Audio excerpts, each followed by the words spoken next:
Bient Sport wordt mij mogelijk maken door Friesland Lies.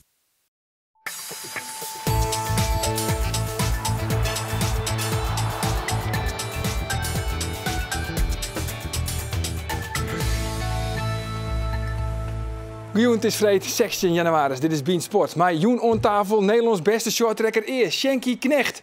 Sportverslagjouwer Roelof de Vries en de bondscoach van de shorttrekkers Jeroen Otter. En dan een soort circusnummer, de 5000 meter estafette. Veldhoven kijkt nog eens even om, maar er is geen enkel gevaar meer. De overige ploegen zijn op grote achterstand. Hij brengt Nederland naar goud. Ja, Jeroen, dat wie in 1988. Doe wat zei Heinze Bakker. Waar het shorttrack nog een beetje voortzetten als circusnummer. Er is behoorlijk wat verloren.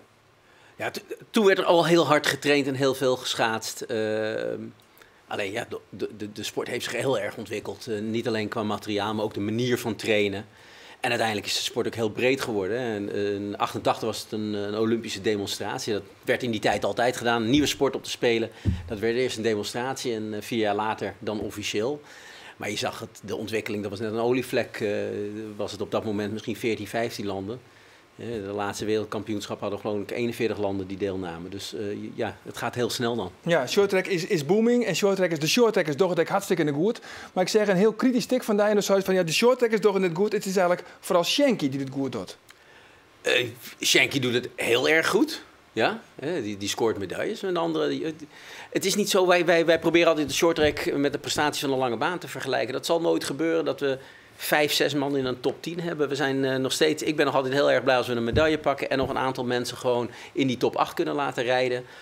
Dit jaar hebben we dan bij de dames helaas een Jorien en een Yara moeten missen bij de eerste wedstrijden. En die andere meiden die komen langzaam.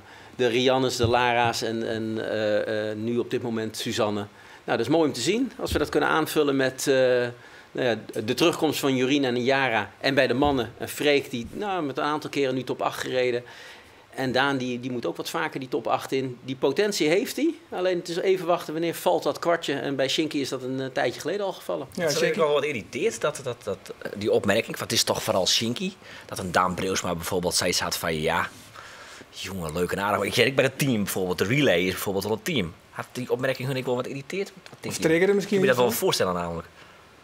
Ja, maar dat is in elke sport zo. Dat is overal in het bedrijfsleven. Op het moment dat er ergens iemand wat wint, dan gaat daar de aandacht naar uit. En dat is heel begrijpelijk. Daar heb ik ook geen moeite mee. Alleen we weten allemaal, en dat weet Sjenky ook, je hebt wel je hele groep nodig om te presteren.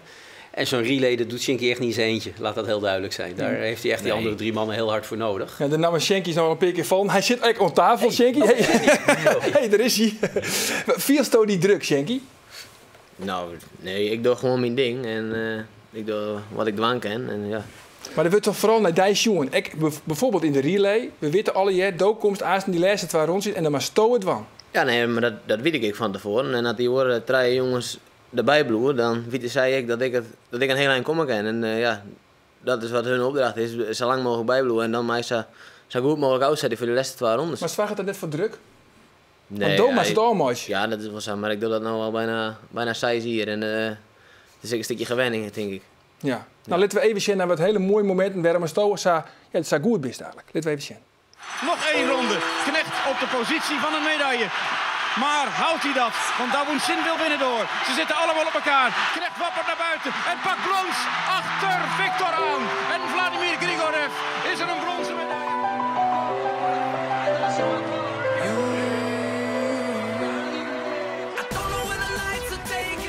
Nu zakt Nederland zelfs naar 3. Maar Knecht gaat wurmen. Knecht gaat er langs en gaat zelfs een duw uitdelen. En hangt tegen de Koreaan aan. Als we gaan sprinten zo meteen. Om de zege. Knecht in de laatste ronde. Hij ligt op 3 en hij hapt naar adem en het wordt helemaal niks. Wat wordt het nou eigenlijk? Sjenky Knecht pakt de wereldtitel!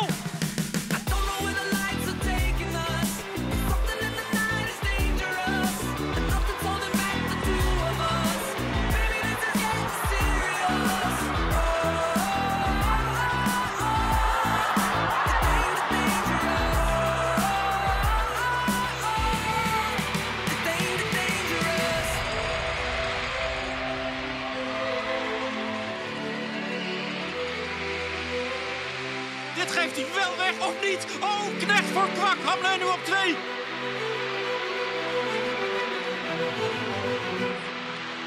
Wat een showman. De schicht uit Bantegaat doet het andermaal. Ja, prachtig om te zien, Sjenky. Is er één moment dat zoiets van, ja, dat is toch echt de mooiste? Nou, ik denk wel de laatste. Dat weet ik de laatste keer, denk ik. En ja, dat weet ik gewoon eigenlijk wel echt een perfecte relay. Want wat springt er dan uit? Waarom Nou is ja, die dan perfect? We beginnen op kop met de laatste 2 rondjes. En dan komt die Koreaan even binnen terug, maar die kan de bocht gewoon net horen. En ja, ik kan wel zeggen dat weet je, maar hij had het al een paar keer geprobeerd. En elke keer dan waait hij eigenlijk wel bij de bocht uit. En ja, dan weet je eigenlijk dat je hem voeten dadelijk weer rondpakken kan. Ja. Nee, die kwak, die Koreaan. Oh, Koreaan, oké. Ja, die komt binnen terug. En die waait dan de bocht uit. En dan weet je eigenlijk dat je hem weer rondpakken kan. Hey, die bronzen medaille in Sochi met de Olympische Spelen, heeft die daar persoonlijk echt een enorme boost, jong? Nou ja, je houdt wel een hele hoop vertrouwen van dat het uiteindelijk wel kan en dat het net niks onmogelijk is. En dat heb ik wel mijn naam dit seizoen in. En ik denk dat het WK wat nog naar de Spelen kan. En waar verneemt dan dat het echt progressie nog makkest? Nou, ik denk fysiek maak het net hele grote stappen meer. Dat zit allemaal wel aardig goed, maar ga je gewoon in het vertrouwen in het schaatsen. Het zit denk ik meer in de hollen dan dat het in de fysieke gesteldheid zit. Is dat zo, Jeroen? Het is vooral een mentaal speeltje. Het is een mentaal spel, laat dat heel duidelijk zijn. Shorttrack bestaat uit 3 aspecten. Dat is het fysieke, hoe sterk, conditioneel. Hoe technisch kan je rijden, hoe efficiënt kan je rijden. En dan hoe tactisch kan je rijden. Het is echt, wat dat betreft is het een spelletje, heel snel schaken. En waar kan Sjenky dan nog groeien van die treien? Ik denk dat hij zegt het zelf al, fysiek is die sterk. En dat zijn de meeste van onze jongens wel. Het spelletje spelen. Zo efficiënt mogelijk de eerste 10 ronden op een 1500 meter doorkomen. En dan uiteindelijk gewoon de doodsteek aan de anderen geven. Dat is wat we vaker en meer nog moeten oefenen. Dat kan alleen maar als het niveau heel hoog is. Ja. Hij komt net zoals een heel zeker oer soms. Hè? Maar hij is eigenlijk stiekem wel een beetje onzeker. Hè? Oer maar die middelvinger. En dat had er best wel wat dingen. Als ik het goed is, als ik het verkeerd is, maar dat is het. En wat hij nou dus doet, is gewoon bijvoorbeeld starten en de koppositie pakken. En dat ziet er eerst, dan kachelde hij wat achterom en dan moest het op het laatste moment nog wel eens komen. Maar dat is een switchie maken, toch? Ja, nee, dat jouw ik voel me fysiek goed op dit moment en dan kan je dat soort dingen niet doen. En ja. Maar ben ik serieus, een professionele? Want ik kan me nog wel eens herinneren dat ik bij die buigong en dan zat diëtisten en werd die vetpercentage meten. Nou, dan moest je niks van hebben. Is dat nou oors? Ja, het is allemaal wel een beetje oors natuurlijk, maar dat is waarschijnlijk al gaan strijden in. Maar ja, dat is wel iets. In vergelijking met vorig jaar is het net heel veel oors. Nee. Maar is hij mentaal sterker worden? Nou, hij heeft wel meer vertrouwen gekregen in zijn eigen spelletje. Laat dat heel duidelijk zijn. Voorheen was het echt een schaatser die reageerde op de omgeving. Ja, ik noemde hem altijd een beetje plakband. Hij zat achter iemand en niemand kon hem losrijden. Maar ja, dan word je eigenlijk alleen maar tweede, derde. En hij heeft nu sinds het Olympische Spelen, die bronzen medaille. Op de WK viel hij aan met 4 ronden te gaan. Haalde die 2 Chinezen buitenom in. Wat al verdomd moeilijk is om te doen. Maar daar ging hij 100% voor. Uiteindelijk wordt hij nog net door Victor aan ingehaald in de laatste ronde. Maar pakt zilver. En nu op een aantal wedstrijden, zowel in de wereldbekerwedstrijden als de wedstrijden die gaan komen. Dan zal je zien dat Sjenky veel vaker een aanval durft in te gaan. En dat de mensen op hen moeten gaan spelen. En dat is een ander spel, een ander kaartenspel.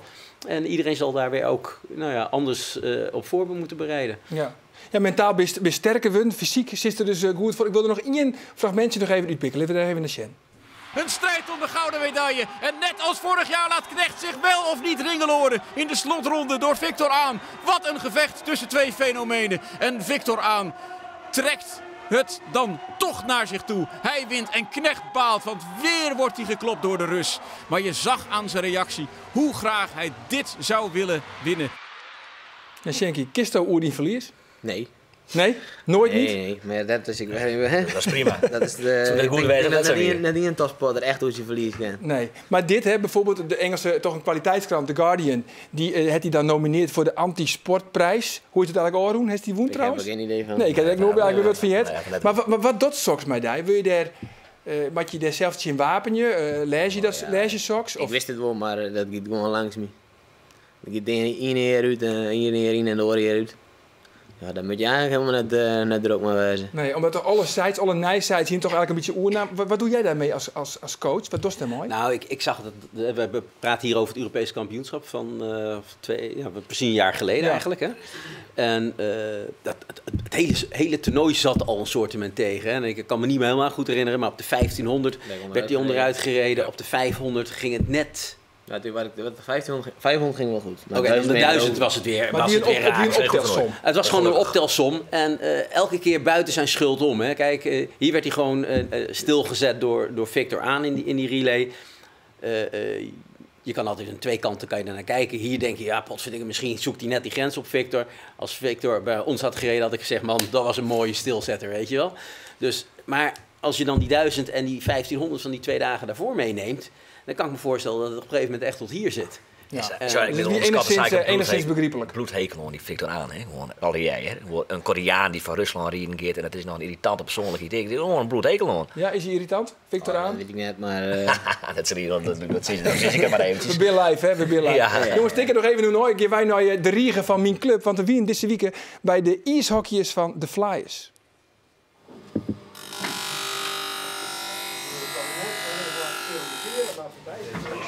IJshockey is geen dure sport, jongens. Dit ding heb ik al ongeveer 30 jaar. Dit borstpand.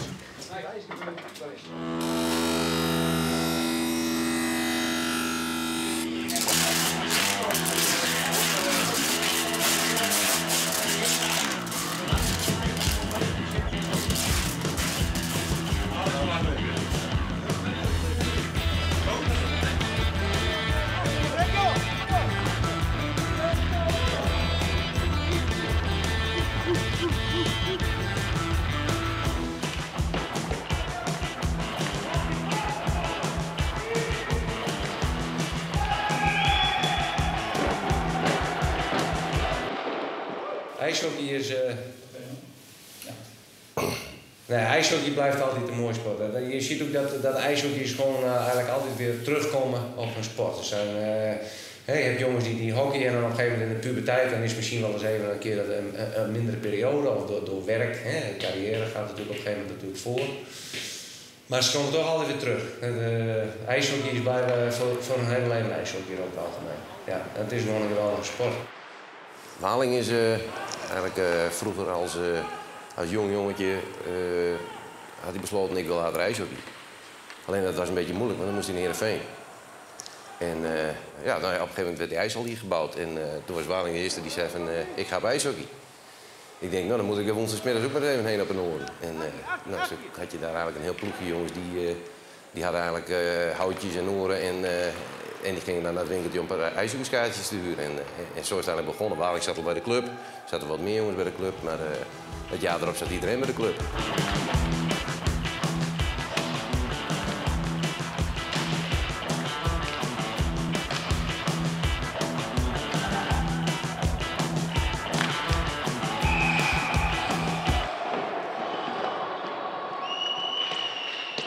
Ja, ijshockey, dat is denk ik bij elke ijshockey, dat bepaalt toch voor een heel groot gedeelte gewoon je leven. Het is toch iets waar je elke week weer naar uitkijkt. Een wedstrijd, een training. Ik ben ook met de jeugd bezig. Ik vind het gewoon schitterend om te doen. Dat is toch wel een heel belangrijk onderdeel van je leven. Wij spelen het ook 1 keer per week, hè? Ja, en de oplettende show net zelfs al langs doen. Dit wie net de Flyers, dit wie de Warriors uit Ljouwert. Wanneer kwam je nou eigenlijk, Jeroen, in aanraking met het shorttrack? Ikzelf? Ja. Oh, joh, dat is... dan gaan we heel eind terug. Ik denk ergens in jaren 70? Ja, dat is jaren 70. Ik schaats altijd in Amsterdam, maar die ijsbaan die ging pas open op de Jaap Edebaan. Wat is dat? 15, 16 oktober, weet je wel. De tweede, derde weekend van oktober. En we hadden in Leiden was er zo'n ijsbaantje, net als in Leeuwarden, zo'n ijshockeybaantje met zo'n 200 meter baantje eromheen. En wij gingen dan een maandje daarvoor, 2 keer per week, gingen we daar al oefenen. En toen zag ik een aantal shorttrekkers aan de binnenkant. Ik denk, hé, dat is gaaf, dat is leuk. Weet je, dat... jongens tegen jongens. Ze bakken zei, je had net even wat meer techniek nodig, had ik het idee. Ja. En het was gewoon een leuk spel. We zagen net het ijshockey. Maar ja, dat is ook een ongelooflijk gaaf spel. Hè? Dat is echt een jonge sport. En een soort mensen weet het misschien net, maar Do heeft echt behoorlijk succesvol geweest. Ja, maar dat is ook een hele tijd geleden. Gelukkig hebben we de beelden nog. Oh jee. De Nederlandse relayploeg, maar Jeroen Otter, we tussen 1986 en 1990 4 keer wereldkampioen. Inderdaad op weg naar de wereldtitel. Op zijn knieën en met de handen omhoog gaat Jeroen Otter over de streep. Ook werden ze in 1988 in Calgary Olympisch kampioen. Doet shorttrack een demonstratiesport weer op de Spelen. Hij brengt Nederland naar goud, Italië zilver en Canada brons. Ja, en later was dan natuurlijk coach. En hij heeft die vooral als coach ontwikkelen in Amerika. Ja, ik ben in 1992 zelf gestopt met het schaatsen. Ik dacht dat met de faciliteiten die we in die tijd kregen aangeboden, dan kon je niet meer met de wereldtop mee. En ik had wel zoiets om nog te bewijzen, nou, als je de goede faciliteiten krijgt en als je de goede ondersteuning krijgt, dan moet er nog heel veel uit te halen zijn. En toen werd ik uitgenodigd in de States om te komen werken. En dat Wat is de belangrijkste les die je leerd hebben in Amerika? Nou, buiten dat Amerikanen, als ze ergens voor gaan, dan ook daadwerkelijk huis en haard achterlaten. En zeggen van jongens, oké, kom ik uit Los Angeles. Wij trainen op dat moment in Marquette, Michigan. Hè. Dat was echt tegen de Canadese grens in de ijskou. En we zaten daar bij een universiteit. En ze kwamen van heine en verre, 3000 kilometers weg, daarheen vliegen en hun ding doen. Dat is één ding. En ten tweede, je hebt gewoon faciliteiten nodig om mensen te leren schaatsen. Maar dan eerst is alles eigenlijk van die sporters. Als je de top heli willen, dan moet je er alles van litten. Ja, precies. Ja. En dan kan het dus echt vaak komen dat ze gewoon van een trainingskamp zo'n 100 kilometer waarom fietsen moeten. Nou ja, dat is ook wel eens gebeurd, ja. Ja. Dat is voor je, dat viel logisch. Nou ja, die leuk. We hebben wel willen van aan doen. Ja? Dat is wel een mooi tripje. Wie net echt straf, toch? Nee, het is best wel leuk, ja. Of wel? Ja, nee, ja. Nou, kijk, je moet grenzen verleggen. Het mooiste is, denk ik, in topsport dat je dagelijks niet alleen een grens verlegt, maar ook een nieuwe deur binnenstapt waarvan je, potverdikke, wat gebeurt er nou weer? Hè? Nieuwe prikkels en daadwerkelijk durven zeggen van, oké, jongens, wat ik vandaag heb gedaan, zal niet goed genoeg zijn voor morgen. Dan moeten we wat anders doen. En dat kan op technisch vlak zijn, op tactisch vlak, maar dat kan ook soms op klik jongens. Mijn grens ligt niet hier, die ligt veel verder. Daar ben ik nog lang niet. En ja, dat kan je soms doen met, jongens, we fietsen van Spanje terug naar Nederland. Ja, maar we zijn toch sprinters? Ja, dat zijn we wel. Maar wij zijn ook grensverleggend bezig. En het is ook leuk om dat te betekenen, denk ik, als trainers zijnde. Ja, dat is zeker leuk. Ja, toch? Wat zou ik nou eens even betekenen? Ja, wat zullen we nou eens even denken? Nou, zo snel gaat het niet. Maar we proberen wel elk jaar gewoon grensverleggend bezig te zijn. Maar dat is ook op het ijs, hè? Je kan zeggen, nou, we doen shorttrack met een groepje waar we iedereen maximale aandacht geven. Maar dan kan je met 6, 7 man werken.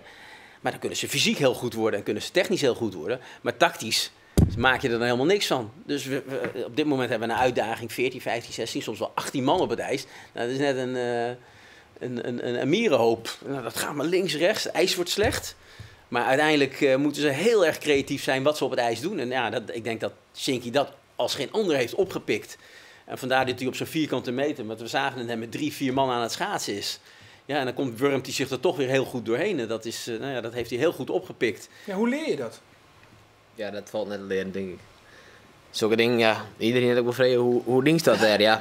Ik zei dat niet vanzelf. Dat ding zeg ik net hoe nooit. Nee, daar is geen tijd om te denken. Dus dat gaat gewoon vanzelf, ja. Ik denk dat is aangeboren. Nee, want er kan natuurlijk van alles misgaan. Hè? Want Jim zei ook altijd van jongens, les 1 van het shorttrack gewoon steenblijven. Want ja, het kind samen misgaan. En les 2 is natuurlijk niet gedisqualificeerd worden. En dat zijn de eerste 2, hè? Ja. Want dat gebeurt bij ons nog wel eens. Ja, en als het goed gaat, dan is het de mooiste sport van de wereld eigenlijk. En als het dan misgaat, zonder Jim schuld, dan is het een ongelofelijke K-sport. Ja, toch? Ja. Maar dat maakt het ook zo gaaf, hè? Je weet echt niet tot wat de uitslag is tot aan die finishlijn. We zagen net dat WK van afgelopen jaar. Je hoort die verslaggever. Dat wordt helemaal. Wat wordt het nou? We worden wereldkampioen. Ja, nog een peer van Sokker Fabian. Nee, Oké. Ja. De start. 6 minuten sensatie. 5 ploegen op het ijs. Valpartij Nederland meteen. En gaan we door. We gaan door. Lee achteraan. Park zet hem wel wijd op nu. Valpartij Christie, valpartij Fontana. En het goud gaat naar China. Apollo Ono aan de leiding. Dan komt de Chinees Jiachun. En dan zien we een gevecht. En dan zien we valpartijen. Oh, wat een drama. Is het dan Bradbury die hier gaat winnen? Het is Bradbury die de overwinning in zijn schoot geworpen krijgt. Die elke ronde zo, hè? Ja? Maar die pak je natuurlijk samen. En dit is de laatste 12 jaar wat je nu laat zien. En natuurlijk gebeurt het wel eens. Maar dat is in de Formule 1 natuurlijk niet anders, hè? Nee, maar dat maakt de sport alleen nog maar mooi. Ja, ik vind... natuurlijk, het maakt het wel heel erg spannend. Maar op een gegeven moment, scheidsrechters moeten ook wel kunnen ingrijpen. Tuurlijk. op het moment dat het zo fout gaat als dat het soms gaat. En het verhaal met die Australië wie natuurlijk wel absurd. Die had volgens mij 3 rondes lang eigenlijk... ja, maar we doen wel voorkomen alsof hij niet kan schaatsen. Hè? Nee. Hij kon wel een beetje rieden. Hij had al een eerdere medaille op zak van de Spelen. Maar hoe is dat? Dan ben je er jaren mee wandelen. En dan word je trainen. En dan, natuurlijk, kijk het voorbeeld van de Olympische Spelen, waar we oorhellen, maar dan gaat het mis. Boeten je hem schuld om. Ja, maar hoe kun je... Ja, het gebeurt. Maar hoe kun je mentaal je daar weer oerheen zetten? Ja, dat weet ik niet. Die ene doet het makkelijker dan de andere, denk ik. Hoe doet het? Nou ja, ik ben maar een nuchtere jongen. Hè. Dus ik, op het moment dat er dan naar de hoes te gaan, dan ben ik het waarschijnlijk wel vergeten. Nee, en dan beginnen we met de trainen en dan geven we er gewoon een volle bak voor. Jeroen, dat is niet zo, hè? Dan was het niet toen hij weer naar huis ging, was hij het weer vergeten, toch? Nou, het is wel zo dat in onze sport, op het moment dat je blijft hangen, zoals we dat bij wijze van spreken altijd zeggen in de beleggingswereld, resultaten uit het verleden bieden geen garantie voor de toekomst. Je moet het verleden gewoon echt kunnen wegzetten. Zowel ook een goede prestatie, hè? Want dan ga je toch anders een wedstrijd in. Mensen kijken ook anders naar je. Als je 3 keer gewonnen hebt, dan zullen ze anders tegen je gaan rijden op topniveau dan als je als nieuwkomer plotseling ertussen zit. Maar hoe lang ben jij er ziek van geweest? Ja, Shanky 4 minuten. En Do? Nou, 2 dagen. 2 dagen. Ah, oké. 2 dagen. Niet alweer meer, hè? En Do? Ik denk dat die spelen, die relay, dat is nog altijd wel een beetje een vervelend punt. Zeker als je het weer ziet. Aan de andere kant, ik probeer eigenlijk altijd naar voren te kijken. Zelfs die WK-medaille, die wereldtitel, hartstikke gaaf op dat moment. Maar geen uur later zit ik, oké, nu zijn we wereldkampioen. Alles leuk en aardig. Maar uiteindelijk moeten we volgend jaar die wereldbekerwedstrijden weer ingaan. We willen weer die medailles scoren. En Takon Wiekoin, dus het Europees kampioenschap. Precies. Toch? Ja, want door we zelfs verslag van op de radio van het Europees kampioenschap shorttrack. Maar dat is pas na een week. Dit weekend is er een heel soort sport bij u op de radio. Daar zit verslagjouwer Koos Wieling bij het NK Sprint. En ik het betellen voetbal zet weer uit. Geert van Tuin docht sneuntjoen verslag van ADO Cambuur. En daar letter is collega Rolf de Vries, de commentator bij Utrecht Jereveen. En een prima foto, mooi in de zinnen. Ik denk een zinnenbankje, Roelof. Derde. Jongens, breng mij bij de quiz. En dat is trouwens net langer meer de makkelijkste quiz van Nederland. Is ietsje pittiger deze keer, de quiz. Een nieuwe sportquiz, hetzelfde niveau. Afonso Alves scoorde zo een keer in de wedstrijd in Heracles Almelo, die het mij nog een 0 woen waard. Maar waar scoorden de oren 2 treffers? Is het A, Michel Breuer? Is het B, Berend Schootstra? Of C, Gerald Sibon? Mail je antwoord naar bient@omroepfriesland.nl. Ja, dat weet wel. Ja, ik zie het. Oh, sorry. Nee, hoe weet het niet. Ja. 2 kaartjes te winnen trouwens van de wedstrijd Jereveen tegen Vitesse. Mail je antwoord dus naar bient@omroepfriesland.nl. Shanky, ja, doelstelling, denk ik, voor Tak en Wieke. Gewoon om Europees kampioen te worden? Nou ja, we zullen het wel dus de beste om zo heel mogelijk te eindigen, ja. Ja, maar daar hebben we in, hè, die Victor aan. Ja, nou, we hebben hem 12 met wedstrijden die er net bij wist, dus we zullen zien hoe hij ervoor stiert. Ja. Shot hij denkt echt heel bot naar Shanky. Is Victor aan ik wel een beetje benauwd voor Shanky? Ik denk dat elke shorttrack altijd verdomd goed weet wat een ander kan. Ja, want op het moment dat je er een wedstrijd ingaat met, nou ja, laat dat maar, dan betekent dat eigenlijk dat je niet goed bent voorbereid en dan gaan er fouten komen. Shinky is een grote favoriet, maar zo zijn er een aantal. Maar laat het heel duidelijk zijn, we trainen om Europees kampioen te worden. Lukt dat dan niet, wil nog niet meteen zeggen dat het proces naar het Europees kampioenschap niet goed is gegaan. Hij is een grote favoriet, of de grote favoriet? Een grote favoriet, dat is Victor aan. Hè? Vergeet niet, die jongen die is 5 keer wereldkampioen. Ja. 3 keer goud op de laatste spelen. Ja. Dus wat denk je dat ze in Rusland zitten? Dat ze dan zeggen, nou... Nee, Victor aan is gewoon een hele grote favoriet, maar Shinky hoort er ook gewoon bij. Oké, nou ik wil je hem heel soort succes wensen, Tak en Wico in Dordrecht, want het is uitverkocht, hè? Shorttrack is booming.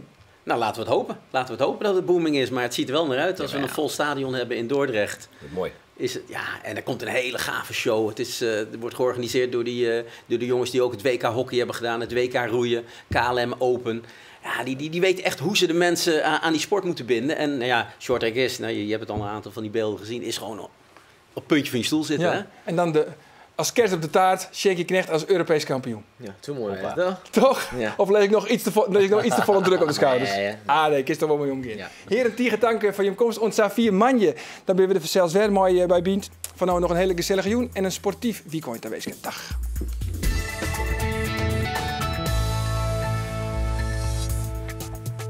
Jij als oudste voetballer natuurlijk van Leeuwarden Zwaluwen. Kender op het gebied van voetbal in Leeuwarden. Spits ook, ja? Ja, spits. Nog even de Toto. ADO Den Haag Cambuur. 0-2. Kijk, ADO is nu in handen van Chinezen. Dat kan nooit een goed teken zijn. En ik denk dat het wordt 0-2. En dan 2 keer gescoord door die nieuwe jongen van Manchester City. Oh, weet je zijn naam? Nee, die weet ik niet. Nee. Sorry. Nee, de invaller van Roesnak. Bitici. Hoe? Ja, precies. Betici. Nou, Betici gaat 2 keer scoren. In de tweede helft. Dat wel. Bient Sport. Waar het mij mogelijk maakt toch Friesland lies.